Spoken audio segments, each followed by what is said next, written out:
Hi guys and welcome to Bomb Anime. It's your girl Ruka. And Big Boy Sama here, bringing you a Let's Talk on Isekai.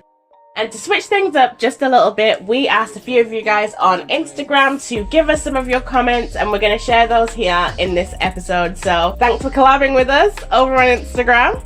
So whenever you hear Isekai, it's always like a mixed bag of how people feel about it. You've got die-hard, absolute haters of Isekai. Just mention the word Isekai.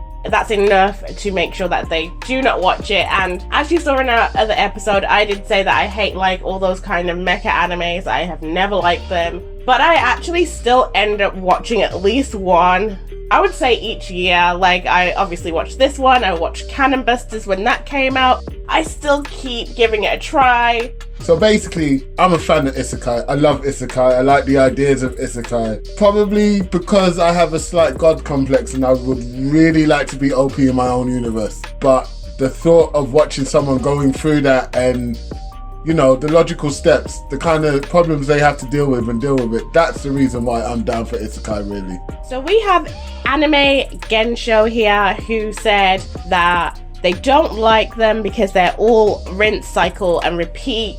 And I do hear this a lot, you know, it's the same format, it's the same thing each and every time. I disagree with that statement. At Anime Gensho, you're a sound dude, like we obviously talk a lot on Instagram. Go follow him guys if you want. He makes a point that I can see on a superficial level, but when you go deep into Isekai, you realize that no two Isekais are the same. I mean, look at Overlord versus the Saint's Power is Omnipotent.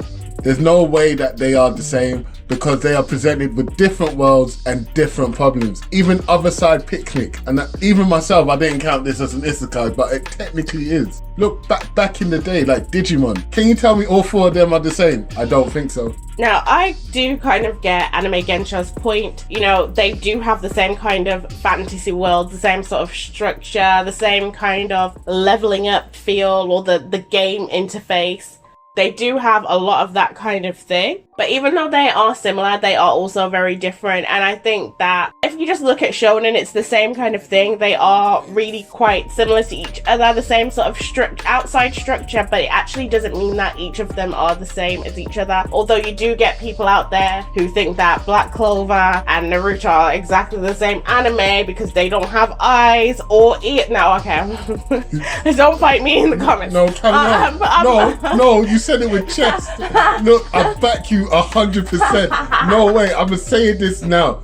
Them two animes are completely different. Look, Black Clover and Naruto are not the same. And if you think they're the same, just like Ruka said, you have no eyes or ears. Anywho, carry on.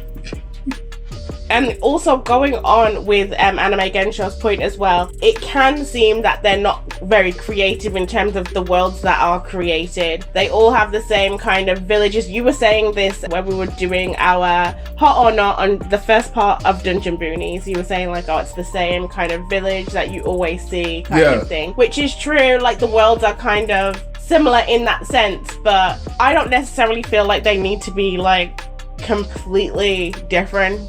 No, I don't see the purpose in it because the show is not about the backdrop. 100% agree. Look, you're not watching it for the world. We may be biased because of our massive love of MMORPGs, which really do have the same kind of thing, the same way that isekais do, but mind your business. You're watching it for the journey of the person dropped into the world. Yeah, and so you can still world build even if you don't necessarily change the backdrop of the world. I mean, like, okay, let's take Slime Tensei and Overlord. Those two worlds are set in similar settings, but what they did to it is completely different. Can anyone say splat, splat, splat? Do you know what I mean? Like, come on. They're different because you're following Ainz, you're following Rimuru, you're going through their journey and how they're dealing with the fact that they're dead, quote, undead or not dead, like, do you get what I mean? And they've been transported here and now they have to live it. Come on, man. Isekai all the way. I also feel like part of the problem is a lot of people that hate Isekai overestimate the amount of Isekai that actually get released per season. Yeah. Like, I've had people give mad numbers like 15 to 20 anime each season come out. Like, come on. Don't be silly. You know it's only about 2 to 3 on average. Like, okay, 2 to 3 worth watching. Calm down. 2 to 3 worth No, watching. like literally 2 to 3 anime, and most of the time it's like a second season of something, a third season of something, whatever. True. I mean, like, okay, you can't tell me that How Not to Summon a Demon Lord is the same as Slime Tensei. It's not. It really isn't. Because one of them is fan service and the other one isn't. Now, one of our pretty much day one dudes who first sort of followed us and literally likes everything we do, like probably most of you as well, Anime Z Recommends on Instagram. Go follow him as well. Anime Z Recommends said, I love the fact that Isekai can be so unpredictable. The adventures, the traditions of the different worlds. The fact the MC has got so many different ways to go to that world. The many reasons to stay or to try and leave. And the way their lives are changed in an instant. It just makes you wonder, what if you were sent there? Would you stay or leave? I don't know how to explain it, but I love Isekai a whole lot. I agree with that. It does allow you to see like things through a total different perspective. Look at how diverse it can be. How many different ways. Like, you can throw almost anything into the pot and make it work. Look at Overly Cautious Hero and Possibly Cautious Hero. That was a weird one for me. The god is useless, can't do anything. However, he's there being super, super cautious. That's the first Isekai I thought, you know what? I'd probably be like him. For me, it's the themes that Isekai are really allowed to explore, especially because they're usually quite graphic, so they don't end up censoring themselves as much when it comes to the content of what they're talking about, because they already have a lot of graphic elements, like a lot of murder or killing, so they can explore things like depression and grief and loneliness and loss and responsibility. And more than anything, I think that what isekais really represent, which a lot of people can relate to, is regret and second chances, because that is really what it's about most of the time, and overcoming your own poor parts of yourself. It's like, okay, we watch shonen because the protagonists will overcome a barrier in the world that they have to train up to beat, and that's great. We like watching shonen. I have nothing against shonen for that. No one has anything against well, shonen. Shonen is shonen, innit? But we also watch isekai because the struggles are more internal. Look at Re:Zero. Look at Mushoku Tensei. Like, those are isekais that literally go, I need to improve myself. I mean, Subaru had to create a world of memory that he has to sort of let go every single time. That is a mind F. And Mushoku Tensei, look at how he started and look at how much he's improved himself given the second chance. Like, you're right, it's about the grief, the loss, the regret, and the second chances. And even like an anime like Darwin's Game that actually looks at like evolution and the survival of humanity and just what people can actually become put in the correct circumstances or the incorrect circumstance, whatever, whichever way you want to look at it. When put in certain circumstances, how far a person that is seemingly a good, normal, everyday person, how far they can be pushed to their limits and turn into something grotesque. I agree with you, and I want to take it slightly further. Now, you lot already know how I feel about High Rise Invasion.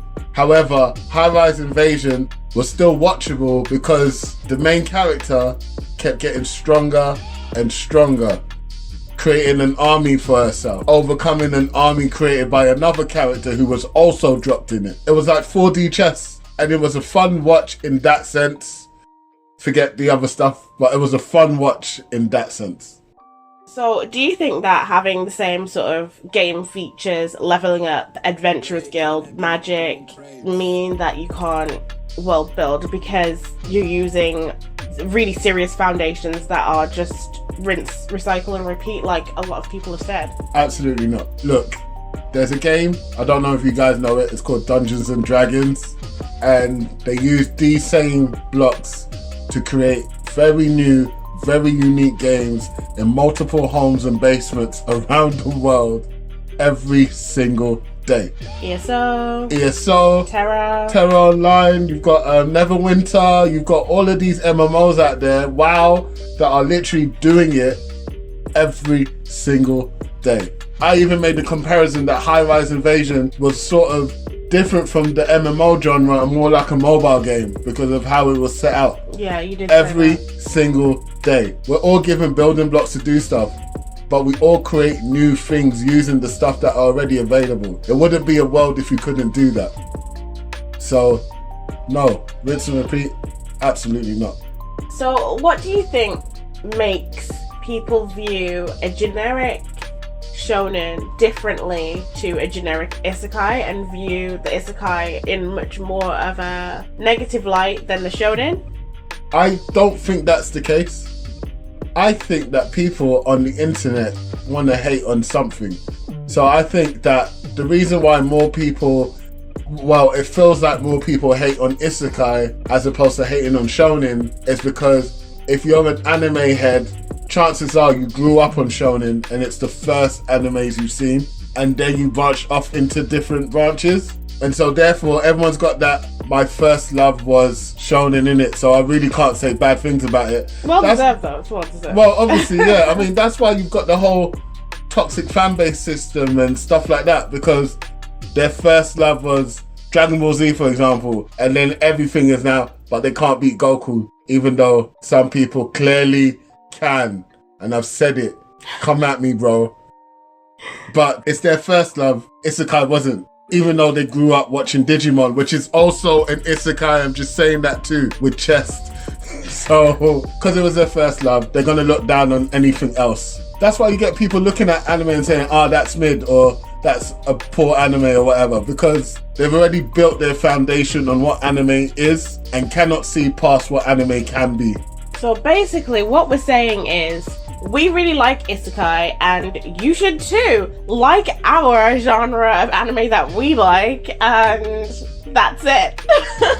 Yeah, pretty much, Rika. Yeah, I completely agree with you there, fam. Yeah, straight up. Okay, we are definitely biased. We love anime, and we know that a bunch of you love it too, especially people that follow us, but I think that's probably because the types of people that we attract those same kind of people as the viewers, so we're family over here. Do you know what else it is as well? We're willing to give a go to any anime as long as the story is okay. We would hate on an anime that looked great but had a poor story. But some people are all for the graphics, and some people are all for the waifus, and some people are all for the fan service. And like, there's nothing wrong with that, because we don't gatekeep here. I know a lot of channels that gatekeep. We don't do that. We like all anime. I want cosplayers, I want everyone. Everyone come in, do you get what I mean? Yeah. Because we're a huge community and we need to be together, in my opinion. And one thing that's amazing about this channel is that we have been able to watch different genres of anime that we haven't typically watched, and found that we've liked a bunch of things that we didn't know that we would even like.